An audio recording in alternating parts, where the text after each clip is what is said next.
తప్పనుగాని మరణ కాలమునందు మరుదునేము ఆవేళ యమదూతల గ్రహంబుగా వచ్చి ప్రాణములు పెకలించి పట్టునప్పుడు గొప్పవార్త పైత్యములు గొప్పగా భ్రమచేత గంపముధ్వము నుండి కష్టపడుచు నా జుమ్మతో నిన్ను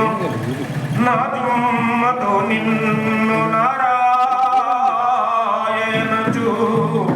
పిలుతును శ్రమ చేత విలువలేను నాటికిప్పుడే నీ నామ భజన తలచెద చెవిన వినవయ్య ధైర్యముగను భూషణ వికాస శ్రీధర్మపుర నివాస దుష్ట సంహార నరసింహ దురిత దూర జయ రాజా రామచంద్ర భగవానికి